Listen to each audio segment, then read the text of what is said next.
Thanks for staying with us. Now, we'll talk about technology, which has revolutionized the most simple of activities. How we communicate, learn, and conduct business has been changed remarkably by computers.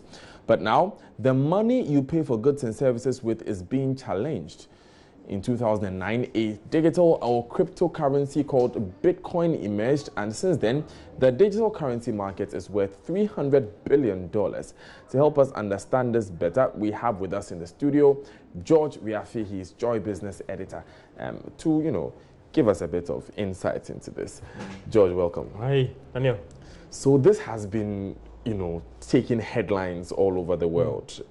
Bitcoin. What should we know about it? One would ask that some people are even asking themselves that really why this sudden reportage, or why we're talking about it being a craze. But this thing has really been there for quite a long time, and it's true. It started quite long ago where people were trying to solve mathematical, more of a community, let's just say, just like how the social media evolved and all the rest, that within a small community of tech users, how do we find another means of trying to pay for transactions and all the rest? So these whole models were developed where people were working out complex mathematical questions, and based on you scoring or solving these problems, you were assigned certain coins and all the rest, and that's what some might call the mining and all those things. So that is how it began. First it was just one-to-one, and so that the value kept going up, and now you can look at, I don't know that today's rates, but as far as last week, we're doing somewhere around 11,000 or so, or 10,000 or so, as in one Bitcoin being equal to,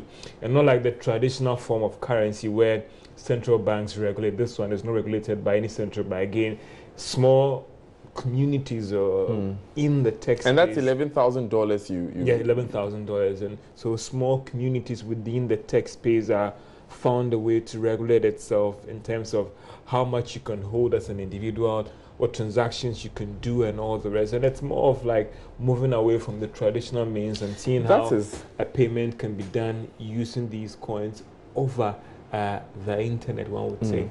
That is where I'm most curious about, the central bank regulation and this open source regulation, as you call it. So it's communities, and I'm using those communities in the terms of the tech space, or within, if two or three people come together, we believe that this is how something should be done. We find a way to more of a peer, use quote, peer check on ourselves, that that's how much you can hold. Like, just say the normal susu. We come together, you and I and the cameraman, we come together. Every day everybody's giving maybe 100 Ghana cedis to put it down. When I need money, I take it from that pool and use. What returns am I supposed to pay? And everybody sticks to that. That is what is also happening in the tech space, as in the rules of engagement on what you can buy, how much you can hold, and all the rest. And even though there have been few problems, they managed to regulate themselves so well. And people who are going into these things these are serious tech guys, people who can write programs, people who were involved in the writing of the internet protocols and all. The Dr. Ninako Kwenu, one of the guys who brought internet to Africa, he also used to mining as well. So these are guys who are well experienced in this space, and therefore they check themselves on what can be done, what cannot be done, to avoid an abuse of the system by anybody. It doesn't mean that they even had some challenges in recent times where it's been hacked and all the rest. And don't forget that the cryptocurrencies having this digital currency. So Bitcoin is one of them, maybe the most populous one, if I can use it. But there are most several, valuable. Maybe you could say there are a lot of them on the market, and each and every day you see some of them coming up and all the rest. But the Bitcoin could be the most populous one among the several digital currencies that have been christened Bitcoin for some of them. Right. So you referred a couple of times to challenges and problems that have come up in the sector. What are some of these issues that it has to do with the acceptance by some governments within certain countries. It has had to do with everybody respecting the protocol that guides the rules of engagement. So we've had instances where some of these systems have been, hijacked, or what do you say, some people have broken into it, hacked into it, sorry. So then there have been issues about security and all the rest, and that's when people are saying that, listen, it doesn't think that this thing would survive, it will crash, the volatility is too much and all the rest, and it is just a matter of time that best will happen very soon. And these are some of the challenges that they've experienced, and people are saying that this thing will just not last.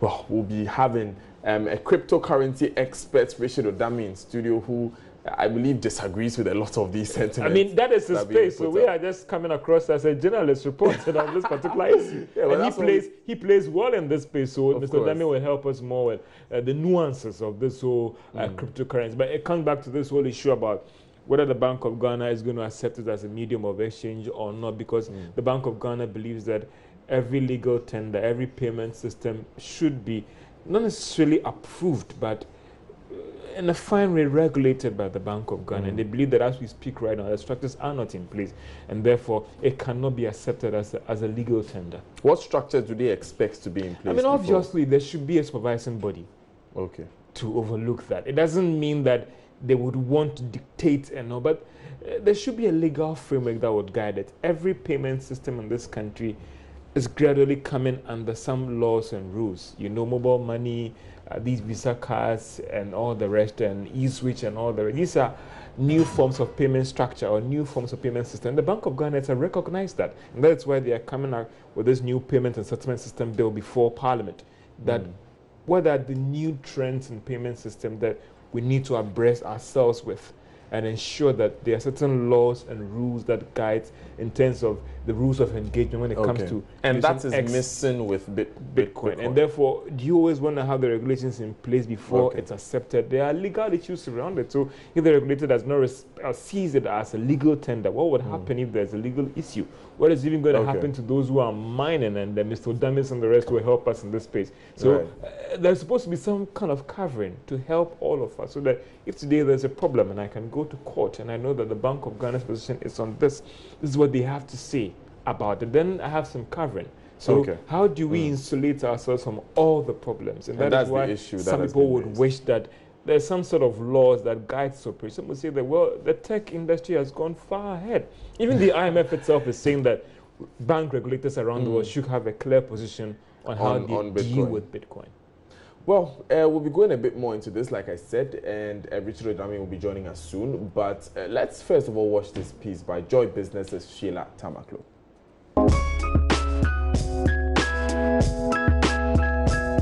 I'm sure you've heard a lot of talk about Bitcoin. Now, Bitcoin currency is the biggest and the latest moneymaker in town. Essentially, Bitcoin is one of many cryptocurrencies that we have now.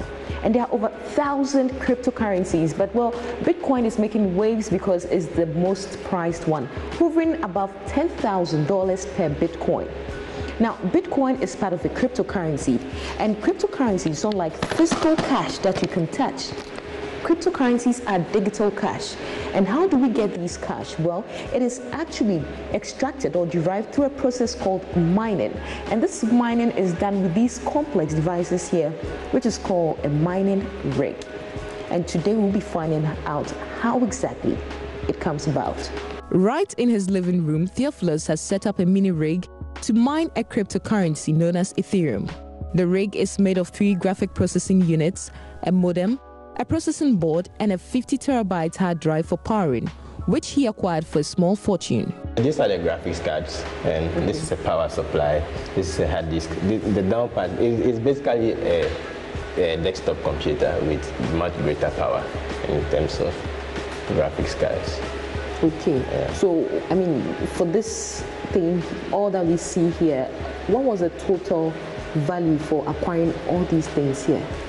Around 1,400, a little below 1,000, approximately $1,400. Cryptocurrencies are mined, not as minerals though, but in layman's terms, this mining involves the use of specialized computers and a special software to solve mathematical problems that are issued a certain number of bitcoins in exchange.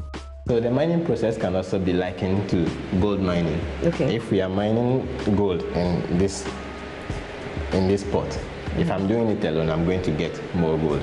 But as more people join me in the sport over here, it's going to take longer time for me to. We will have to share what we get over there. Okay. Yeah. So what I do now is pool mining. I join other miners, and then we put our powers together, and then when we mine, the coins are shared according to how much power you contributed today. Oh, okay. Bitcoin is currently the highest selling cryptocurrency, valued above $10,000 and hitting close to $20,000 for a coin at its peak, whereas Ethereum is the second highest, valued above $800 per coin. Bitcoin made its first break when it broke above $2,000 a coin last year, higher than gold. Wall Street giant Goldman Sachs subsequently expressed interest in setting up a desk for trading in the coin. If it works out and it gets more established and it trades like a store of value and it doesn't move up and down 20% and there's liquidity in it. The announcement sent trading volumes of cryptocurrencies like Bitcoin and Ethereum skyrocketing. So that's quite a bit of information about Bitcoins, and we have with us in the studio Richard Odame. He's a cryptocurrency expert here to tell us a bit more about this new, some are calling it a fad. Would it be fair to say that?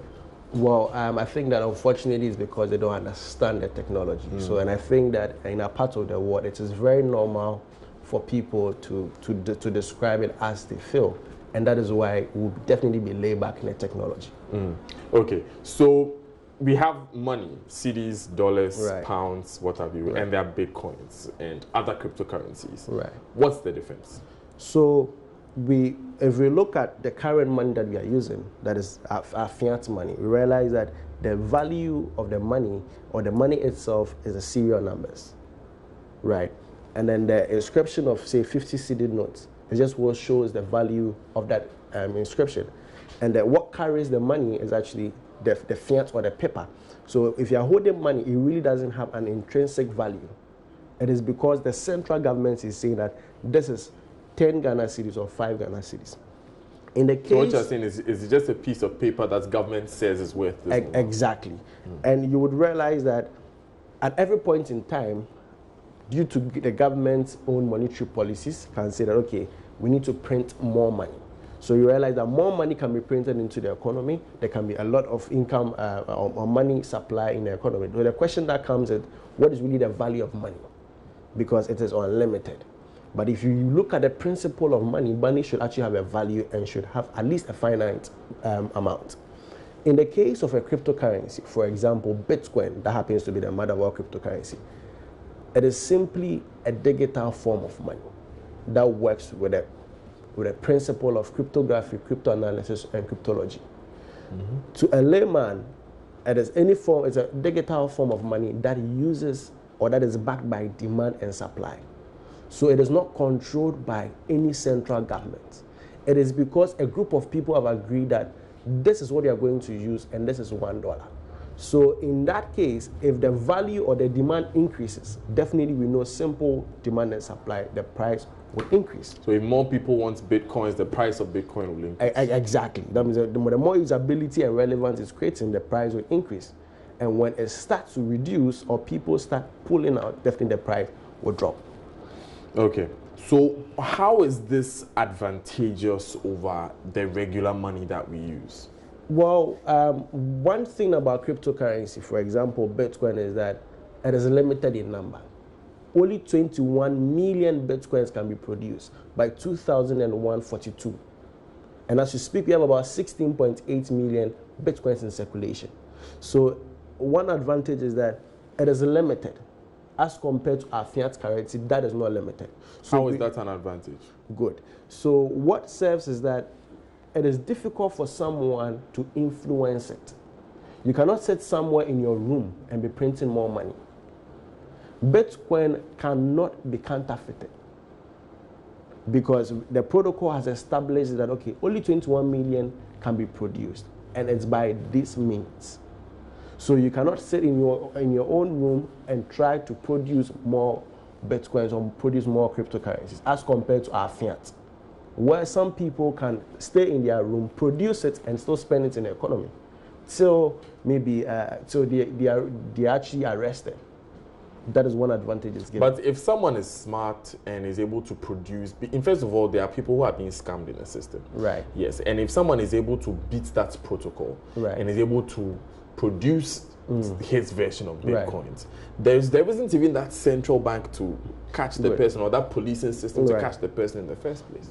It's close to impossible to produce your own Bitcoin. Why? Because the protocol that set up the mining uses cryptology and crypto analysis. What this means is it's a form of encryption that transmits information of value to only the intended parties.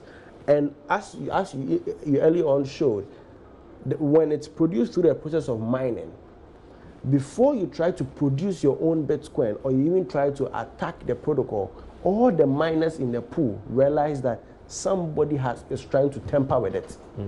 And we have over 1,000 miners in the world. So it is difficult for one person to try and influence all the 1,000 miners scattered all in the world. It is close to impossible. What definitely you can do, what people would do in the case of scamming, is to maybe deceive people that I'm going to send you Bitcoin and not send it. That is why definitely there is a need at some point to have regulators regulate exchanges, but not the cryptocurrency or the Bitcoin. So you believe that exchanges should be regulated, but the currency itself should not be?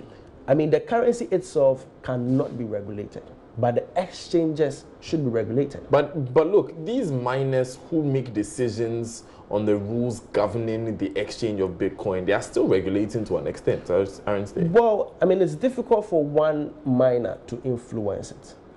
The protocol or the white paper behind every cryptocurrency establishes the concept or how its production should be. So, for example, in the case of Bitcoin, it establishes all the protocol, whether it's going to be a hard fork or whatever, how it should supposed to run. So it is already designed, and that is why the users have agreed to use at every point in time. So yes, the miners may have some control, but it's difficult for just one miner to influence the whole chain. Okay, you were telling me about how Bitcoin, like any other fiat currency, is based on demand and supply, and the people decide basically how much it's worth. I just saw this online that Stripe, this online payments platform, has stopped accepting Bitcoins as a currency to deal in because they feel that people are looking at this as an asset on its own that they should own rather than a legal tender.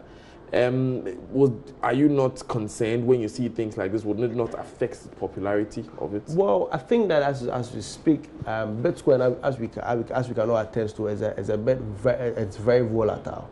That is why we realize that it traded around $19,700 and dropped to about $11,000. So definitely, the dilemma here is, what if I take Bitcoin when it was $19,000? Within a day, it drops to $11,000. So as we speak now, as we all know, Bitcoin was introduced in 2009. So it is still at its infant or development stage, but at least it shows that it is here to stay. So for now, it is. How do we know it's here to stay? I mean, yes, it came in 2009, but this spike in its price happened a couple of years ago. Good. If you follow the protocol, the blockchain protocol, the bedrock of the technology, you'd realize that it is actually going to disrupt a lot of spaces. For example, that's what Bitcoin is doing to the financial and business space. In other sectors, it's going to do marvelous.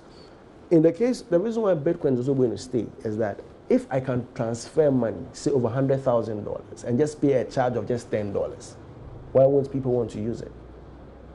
But the prices now, the tariffs, if I can call them tariffs, the mining fees. The mining fees are now going up, aren't they? Well, the mining fees went high because there was a lot of traffic in the blockchain. But now, if you go back again and you check, you realize that the mining fees has actually reduced to the initial or how it was previously.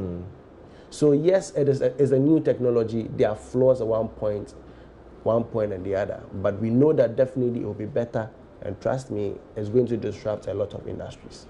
Well, you speak about disruption of industries, but really, the volatility question has not really been answered, has it? Well, if you want to look at how volatile it is, you realize that now a lot of exchanges, for example, SME, is actually considering it for its futures and derivatives.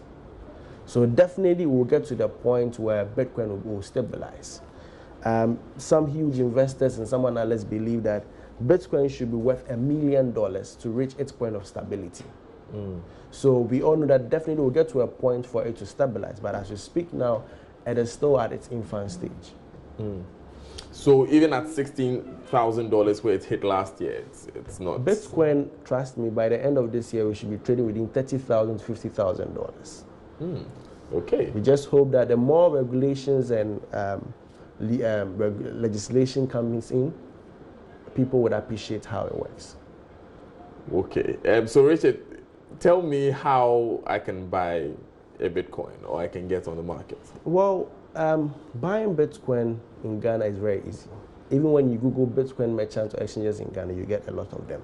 Unfortunately, in Ghana, $1 worth of Bitcoin is expensive. It's about 5 to 50 pesos. And trust me, the new communique from the central bank is even going to make it much more expensive. Because now people are either going to hoard it because it's be difficult for you to get it. So what you just do is you have your money and you say, okay, I want to buy Bitcoin. For example, Bitcoin is $11,000 or let's say $10,000 for one. That $10,000 on the market will be within 53,000 to 55,000 cedis. So you meet the exchanger, for example, you tell me you want to buy Bitcoin. You give me the cash and I give you the Bitcoin. Very easy. You give it to me on my phone or on my computer? Yeah, so whether on the web or on your phone app. So you first need to download a wallet, a blockchain wallet, and that is how it will be transferred in. And I also take the cash. Okay, but what about these dangers that are associated with Bitcoin? I mean, you've at a point you mentioned how some people are able to deceive people that I have Bitcoins, they take the money and they don't. But there are also dangers of, being hacked, your systems being hacked, someone getting into your blockchain wallet, you losing your computer. I just read of someone who lost his hard drive and had $9 million worth of Bitcoin on it, and he lost the hard drive. Well, you realize that it's because at that point, most people didn't know the value of Bitcoin then. For if we had even invested just $100 in Bitcoin in 2010, by now you have nothing no less than $11 million sitting in your account. So when people had Bitcoin in the past very cheap, they didn't know that it was going to have value. So people just played around with it. That is why people actually lost their hard drives and all that. But in terms of hacking, that is why now there's even improved protocol to keep your soft keys such that nobody hacks it. Now there are even offline wallets, paper wallet that you can save your Bitcoin addresses or Bitcoins on. So it is much more safer. The only thing is that there are numerous exchanges. So the more you make your Bitcoin open on an exchange, then you should know that it comes with risks. So the risks are with the exchanges? Yes, with the exchange. That is why if you realize that there's been any cyber attack, it's normally on the exchanges, not on the wallets. Okay. Are there any, with this position that the Bank of Ghana has taken, are there any banks that are defying it and are, dealing in Bitcoin? Well, in Ghana, I don't know of a bank that deals with Bitcoin. The only thing is that we hope that the central government will be much more proactive in coming up with a regulation, because it's the same thing that happened in Nigeria last year. Because as you sit here, central governments, countries are actually approving, giving license. For example, if you go to South Korea has now given license for exchanges to operate and taxing them 24.2%. That is 22% corporate tax, 2.2% local income tax. So we hope that countries or central government would be a bit swift in that, or else there'll still be operation, because you can't stop the operation. Right, Richard Odame, cryptocurrency expert. Thank you very much. Thank you, sir. A little birdie wants to know how much you're worth in Bitcoin. Well, well, I mean, I can just say that in terms of Ghana, I'm a bit over $1 million. Okay. Yes. Okay. Ghana cedis. Yes, over $1 million Ghana cedis. Right. So that's Richard Odame, millionaire, cryptocurrency expert.